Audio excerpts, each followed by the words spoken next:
it, man. What's the deal, man? Look, Dre B, Reem, man, we already playing, man. Y'all know how to play? No. All right, man. Y'all know. All right, we're gonna learn today. It's on you, Reem. Go ahead and throw a card out, but man, let them know where you from. You know, because y'all some legends. So, you know, let them know. I'm from the legendary city of Moreno Valley. My family used to be all through Long Beach, but all through LA, but I'm from Moreno Valley. I say that loud and proud. Proud. You know what I'm saying? I'm an artist first. I was an athlete second. And when I met Dre in high school, we were both like, I would say popular athletes. Before there was the internet like that, you used to have to be on your sidekick, finding out where the parties was at. That's where like me and Dre kind of linked up. You know what I'm saying? Like, you couldn't just like find out where everything was at. You kind of had to know who was in the in-crowd. First, yeah. My boy Reem been rocking with me since high school. Yeah, we always just been cool, been homies. We had like similar dreams and whatnot when we would chop it up. But my name Dre from the M, from Moreno Valley. From the M. Say it proudly, I ain't rep nowhere else. I'm not from nowhere else. I've been there since I was like 5 years old. Still thugging, still making shit happen. Was an athlete, now I do more like management, like dot connecting, you know what I'm saying? Like director work. Got you. Managing artists. Little jack of all trades. Yeah, you know what I'm saying? But I try to be good at a few, you know what I'm saying? There we go. Money. Hell yeah. You know what I'm saying? I feel that. So it's my turn or what? Yeah, it's your turn. Drop I don't know how to card, play. You know what I'm saying? Drop a heart. So do I kill y'all off right now? Or if you can. if you got a heart, do we slow it up? I'm just saying. I don't know the game. Do you got a heart? You got a heart. I got a couple hearts. Oh, can you beat the ace? I could beat a few if y'all have more. Man, listen. Do I go slow or do I just go for the juggler? Man, go for the win. All right, look. Go for the win. The baby 5-piece right there. Make sure you man. We're gonna take that 5-piece right there. You guys started UTB. When did that start and how did it come about? UTB was like something that I had started like chopping it up with the homies about early, but UTB Lifestyle, the brand was me and him started talking in 07. So before I was doing like my DJ Khaled type vibes, is it me? No, it's on me. So I was doing my DJ Khaled shit in the city. We was in high school though, so recording on bullshit computer mics, like Reem said, pre-internet, all that, you know what I'm saying? Like MySpace just started type shit. And I just linked up with somebody from every high school in the city and did a project called Block Party Mixtape. Is me now? Yeah, it's on you, gang. So Block Party Mixtape, yeah. So then bro was on there too. He was like, it's your boy Reem, I'm on here with Dre, you know what I'm saying, doing the Block Party shit. So I was just doing like Diddy drop, you know? Yeah, like I got your little it was fly. So we did that, and then it was UTB Entertainment. That was like my music, and man, how you keep? Right, explain it to me. How you keep grabbing? I played that. Okay, all right, never mind. Say less. Right. So, I seen the other ones. I'm like, nigga. Yeah. So we had the UTB shit cracking. Like back then, it was just an entertainment company doing music shit. You know what I mean? It wasn't even a company. it was an entertainment idea that I had. Mm-hmm. And then you keep playing these titles? I mean, because I'm winning. All right. So so the UTB shit was like entertainment. Like Nelly had Dirty ENT, so I just did UTB ENT. It was something simple. I was just, about 17. Then after that, me and bro linked up. It was UTB Lifestyle brand. Okay. All right, since I'm going to lose anyways, I'm going to just snigger.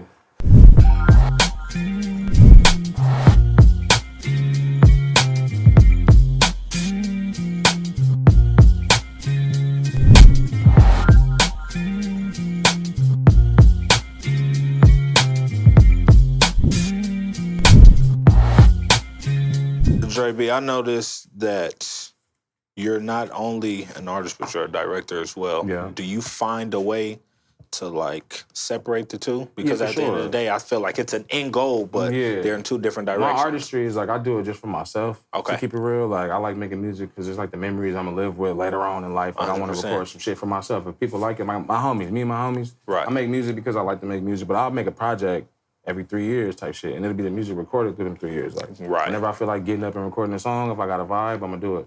And if I don't, shit, I'm gonna help somebody else. Does your upbringing as an athlete, does that help when it comes to your music? I think it plays into it, but not too much, because I was always like musical as a kid. Okay. Like I played saxophone, I played piano, like 8 years old type shit. I played, made beats and shit as a kid with Fruity Loops 1 type shit. So it's like I was always musically inclined, and then when I started making music, I think I was just doing it to figure out how to do it so I could help somebody better. I don't think I ever really wanted to be that front and center on stage. This is my show, you know what I mean? I'd rather get the money, have my partners, getting right, pushing the movement was more my idea. 100%. I grew up like basing my whole swag off of Cameron and Dipset and shit. Like, you know what I'm saying? Like, so having a movement was like, is it me? Like most, yeah. So it's on you, gang.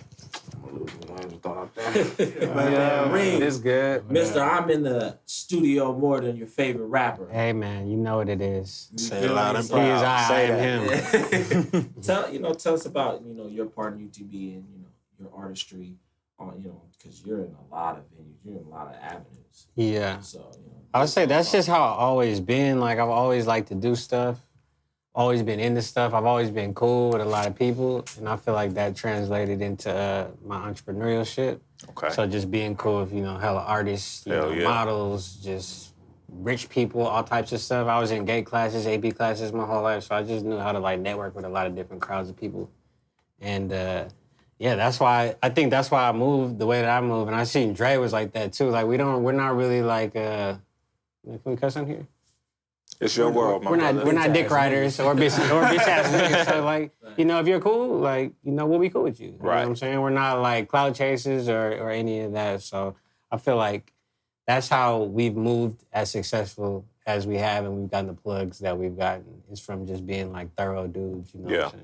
Yeah, because y'all plugged in. Y'all tapped in, connected to the world. Yeah. I mean, you guys Big bang. for sure took over the IE. So that's even. Love to hear it. Love to hear it. Like, And shout them out too. Shout the whole IE out too, because it take everybody to do something to make it all make sense. But like, I want to definitely stamp that we was on the forefront of doing this shit. Because we was 21 years old, bro, when we started our company. Yeah. Wasn't nobody making clothes out there. Wasn't no advice to be given. Wasn't no big homie to take on it. You know what I mean? Yeah. To do shit for niggas and All shit. out the mud type. So we did it from the scratch, like literally, like grandma's biscuits, nigga. Like it's not, you know what I'm saying? Damn, So grandma. like you can't make those if you're not grandma, nigga. So we came with it, and then after that, a lot of people started doing shit. And I never hate. I want to inspire and I want to help. Nigga need it. You know what I'm saying? Yeah. Just don't step on toes and don't copy niggas and don't grab shit that we come with. Well, yeah, because I know Apple Right. did some stealing on some emojis. Man, Hold on. Talk about that. Yeah. That's a tricky conversation. I don't know if we can have it. Hey man, we at the table. We legally bound to say just as much as we can about that. Got you. Yeah. Got you. We'll leave it at that. So, and we got a respectful lady. I can't even say her name all the way, but she hounds us about what's going on and how we could go apply pressure. Yeah, because pressure needs to be. It's a California Circuit of Appeals. So Yeah. Once we get through that, then I'll be chopping it up. Got you. It's a lot of hoops we gotta jump through to get That's to a that big ass point. company, but we sued a few people that were just bootlegging their clothes too back in the day. Like, got some bands off of that. Just stealing swag ain't cool. We got to copyright it. Uh-huh. So let it do us. I'm glad we did my that turn? first. We did everything right first. Like Dre was the one that came like that. Like, all right, we gotta get a copyright. We gotta do this. We gotta do that. I was like, all right, sure, let's do it. So that literally like paid off to everything. Like all the huge checks that we're gonna get in the future. Like that's paying off like shit that we did 15 years ago. It's gonna pay off now. So like if you're young, do everything right the first time. Don't have no good Start idea early. and not stamp your shit properly with the government. With you know what I'm saying? Yeah. Like, make sure you get trademark, copyright, all that. If you got a good idea and you're willing to put your heart and soul behind it, you got to. Yeah. Reem, as an entrepreneur, some people think it's easy. They see the end result, but what are some of the cons that you got to go through trying to get to where you want to go? Figuring out how you're gonna make money, I feel like is the hardest thing for an entrepreneur. That's why people get led astray. Because you want to be able to flex, you want to be able to go out, you want to be able to do what you do. Okay. Me and Dre met an avenue where we could make money, which was the clothing line. Right. And then we could do our art as well, Okay. A lot of people might just be all in on one thing, and then it's like shit slows up, and then they don't know what to do no more. Right. And then it's like, Shit, real depression kick in. You know what I'm saying? Hell You do all yeah, type. You you trying to know? put your own money up, all type of shit. So. Is this me? Oh no, you didn't win. Why Yeah. you win? What? It's 10 of diamonds won. The suit is what you play. Yeah. I didn't have a diamond, so I couldn't play.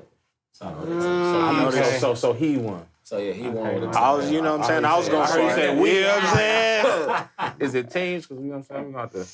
But as an entrepreneur, I know some of the things that you have going on. You have your own cologne. Yeah.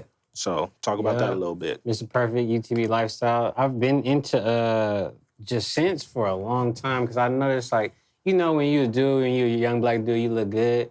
You go in the Say sky, that. you attract Say females, that. you know what I'm saying? It don't matter if you got a fresh cut or not, you just know you look good. But I noticed that like when I smell good, Man, weak as like hell. that's noticed like way before like how I 100%. look. You know what I'm saying? Girls come around you like I feel like people just feel more pleasant around you. Facts. You know what I'm saying? So I think that was like a very important aspect in like a clothing line because being able to sell liquid, it's just like selling alcohol. Okay. You know, you're just making liquid and you're selling it. So I feel like that's the highest export for something if you have like a brand. It's like selling liquid. Okay. You know, and I eventually want to get to the point where we're selling alcohol. Yeah, So I said liquor coming next. Yeah. Like, don't trip. Bro, I saw beer, what? Bro, all that. They I go want a crazy. brewery. I Yeah. want like a real distillery. You know what I'm saying? Like, I want to do shit right. I want to craft a lot of things that we do. Like, we do our clothes. We don't drop every month, every 100. You know, like 100 pieces of blue, orange, lime green. We don't do our shirts like that. We gonna come with like some curated chef's kitchen type shit. You know what I mean? Where you getting the chef special. This is what we got for y'all, and we gonna keep coming. It's rare. You know what I mean? It's not overproduced, and you know what I mean. If you get it, you get it. If you don't, you don't. Because we're not gonna redrop this shit. It's a piece of art. You know what I'm saying? So Oh, we man. not- You can get it while you can. Yeah, get type it while you shit. can, and then we make people want to get the shit by seeing that you can't really get it. can't you get know your what I mean? hands on it. Yeah, you know. I saw a tweet going back to when you said like women gravitate to it a little bit more. I saw a Yeah. tweet that said she gonna notice your cologne before she see that belt. Yeah, for sure. A lot of shit, it's Like, just, a lot of the visual shit. Yeah, women's senses. Yeah. Yeah. From 2 They blocks can smell away. some cheap shit. They can smell Yeah. some good shit. They can smell, Outside. you know, some off-brand. Like, Is the process hard though? Cause I'm a cologne guy, you feel me? So I don't know where I would start. Like, damn, do I throw the water in here? You feel me? Like, you know what I'm saying? What's coming first? The actual smell? Like, how does that work? So there's like a base that you use. Okay.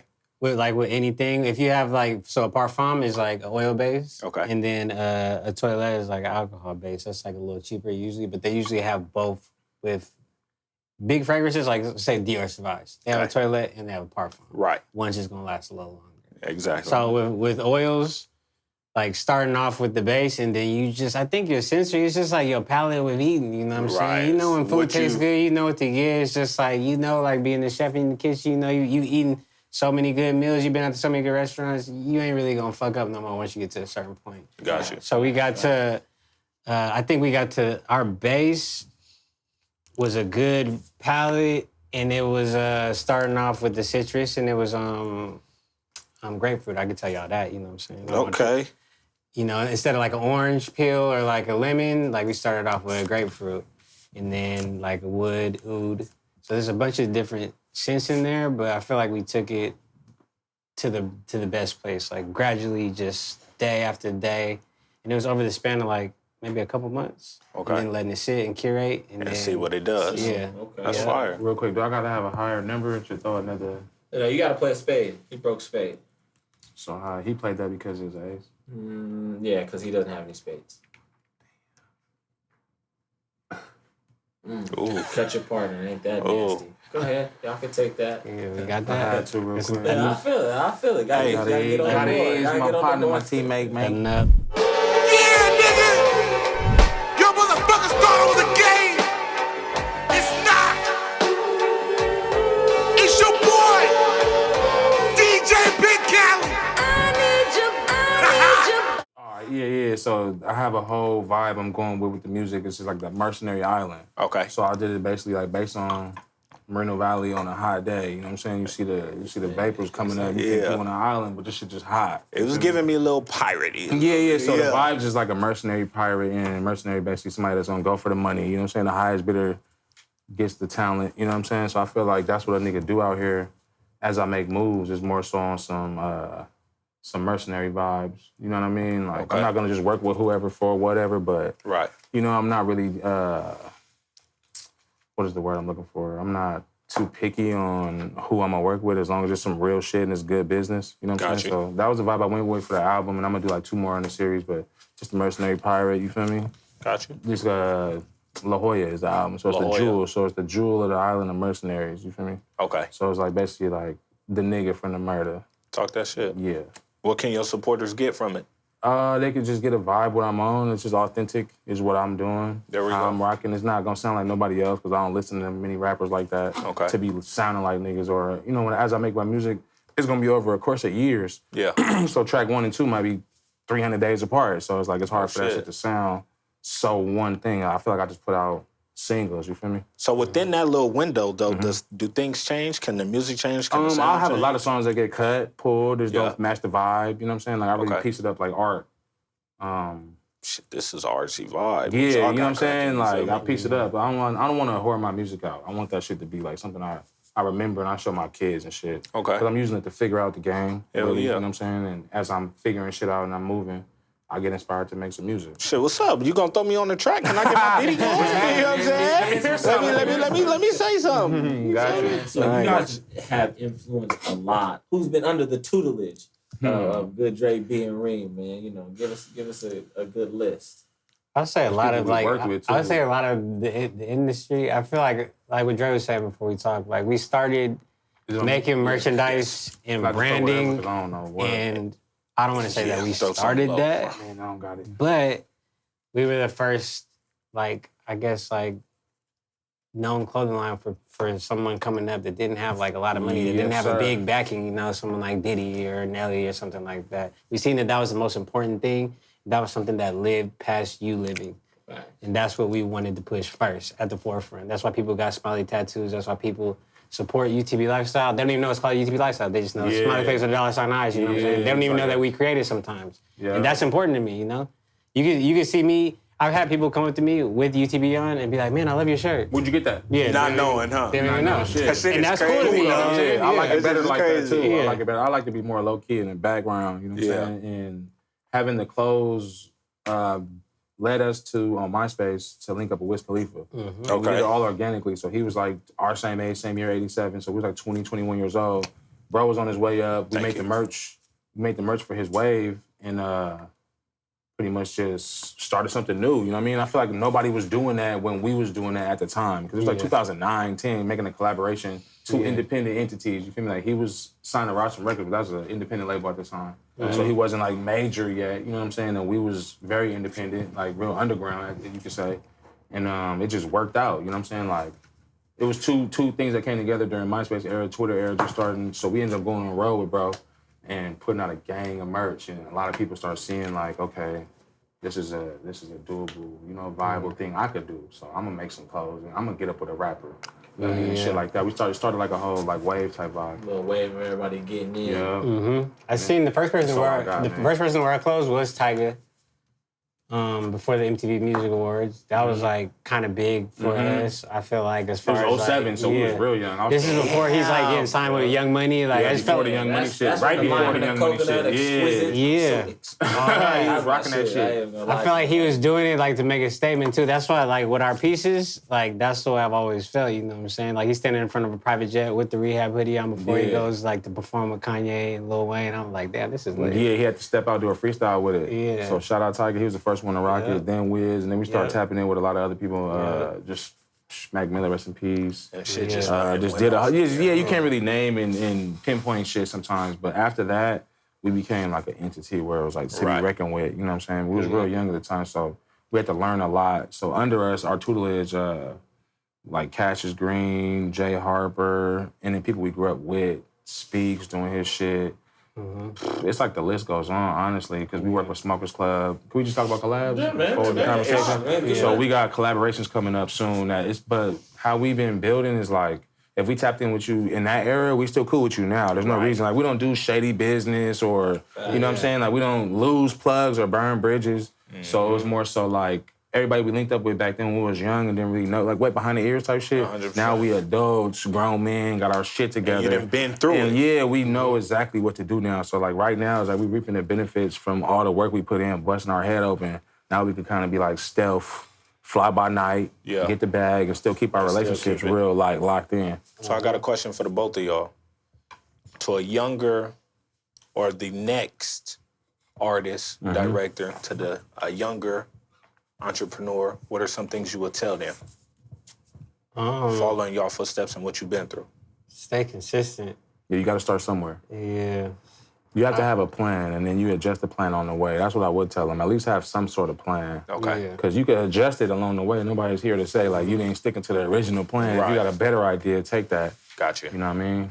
I mean, and you know, like I feel like a lot of people, you might be unmotivated. You might hear people say things. Your parents might be discouraged on your path that you're on, but 100%. you have to stay consistent. Oh, for sure. I forgot about that part. Yeah, Yeah, when your parents yeah. is hating on you and all that, Yeah, like like, just what you decades ago, doing? like, man, we got You cussed out for broke. years. Like, Just like, how you that's- gonna make money off t-shirts? You gotta have like, you gotta have a desire to get something done in your mind and your heart, because negativity gonna come, and if that fuck you up, like that's you know you already rocked off the boat. Like you ain't gonna survive if you let negative comments kind of fuck your shit Yeah, up. you ain't strong enough. Because you gonna hear it though. It's gonna come immediately. If you got a good idea, you should hear something negative. You know what I'm saying? You should hear people saying that it's not gonna happen, it ain't gonna work, because they don't know how to help you. You feel me? Yeah. It's not. It's not for them. What if you get to the point where you want to throw the towel in, but it's like, fuck. You know what I'm You kind saying? of got to see where it goes, because the day you make it might be the day after you was thinking about giving up. Preach. You know what I mean? You know what I'm saying? Like, you got to keep I going. think no matter giving what. up is like, you know, it's like, I don't really use that term. I just think that people should, if they shouldn't give up, they should like just maybe turn their idea into something else. Exactly. Instead of being like, I'm done. Yeah, I'm done. Because I seen everything's people done. cold turkey out the game. Yeah. Don't call me no more. It's not. It's not me. That's what kills me sometimes Yeah. when you see that, like, you put so much work into something only for you to just give up right Bounce in the out. end. It's Yeah, like, that's not cool. Well, I don't like. That's one thing that like I'm really big on. Like I started this with Rob and everybody. Dummy years, yeah. dummy years ago, 2004, 2015. So it's like I don't know what I would say to the next person that I seen if I started doing like, yo, you're not doing Right. like, nah, I'm not. Like I wouldn't know. Like What I wouldn't even feel good about that. I know that feeling, because I told Jay Harper, my young boy, I was like, bro, I can't stop doing what I'm doing because niggas got this shit tattooed on their face. So, like, that's going to be a reminder that we ain't shit if we give up. Like, the conversation's going to be like, oh, damn, what's that? Like, oh, some mark-ass niggas that, you know what I'm saying, don't even do shit no more. I was supporting them when I was a kid, but I was stupid for rocking with them. You know, I never want that to be on my name or our brand. Like, Thanks. we had to keep consistently doing, because people believed in us enough to show us that much. So it's like, all right, you know, this is why you do it, to get the support. So then when you get the support, you can't just turn your back because it ain't like rosy. You know what's crazy? I think once you see your potential, it low-key turn your grind up. And I mean, I can speak for myself on that. When I realized, okay, media, you can do something with this, Gundie. Now let's turn it up a notch. You know what I mean? Let's study our subjects more. Let's do this a little bit more. So I think that can work in any avenue. So the young niggas, I would say, whatever you do, get more technical with it, get scientific with it, and see where your lane is at. Because you might like music, but then you might end up being a great engineer or a great stagehand or a great road manager and shit. Like, it's a gang of money in the game. But hella niggas want to be the nigga with the mic on stage. You feel me? On the flyer, in the headlines and shit. Like, that's cool, but a lot of them niggas is stressed out, not getting no money. Real shit. Because they got people behind finessing them, or they got people behind not really doing right by them. And you know, you never want to, like, live in somebody else's dream, I would say, too. You know what I mean? Have your own dream and, like, map out your shit, because, like, the smallest idea could turn into, like, the next big thing. You know what I'm saying? Straight up. I really believe that, though. Like, that's us in a nutshell. Like, we from Reno Valley, the shit unheard of. You know what I'm saying? But we put the fuck on, now niggas know. Nah, Marino, it's all Worldwide. about Merino Valley. I know when Right. I'm on that freeway, I gotta get my playlist. But on the grand scheme, you know what I'm saying? They don't really show niggas on the map. You know what I'm saying? They show Riverside on the map. You know what I'm saying? If it's a United States map, you're not even gonna see the city for real. You know? And I'm not mad at that, but it's just like something coming from there that's golden. But nah, go ahead. Let them know where they can find you. Plug yourself. Bam, camera 1, bam, camera 2. And handle the business, man. Rare Argoon, that is my Instagram, www.rareargoon.com. UTBLife.style is the hub page where you can find everything UTB Lifestyle, correlated, related, every single artist that we work with. UTB Worldwide, UTB Worldwide is our IG. Instagram for our clothing line, and at UTB Lifestyle is our Twitter. You said that's smooth. Yeah, Go ahead. so man. I say it one more time for everybody that might not caught it. Twitter is UTB Lifestyle. Instagram is UTB Worldwide. We got UTBLife.style or UTBWorldwide.com. It's forwarded to that website. You can find me on IG, Dre Skywalker, doing, you know, what we doing. Let them know. Shaking and baking, man. Right. Moving and grooving, you get me? Got to, man. You already know. It's your boy MJ. Sam Gundie. Hey, and I ain't, before we quit, hey, that little young Dolph little lookbook. We get into That shit hurt. RIP, man. Hey, we out. Yeah.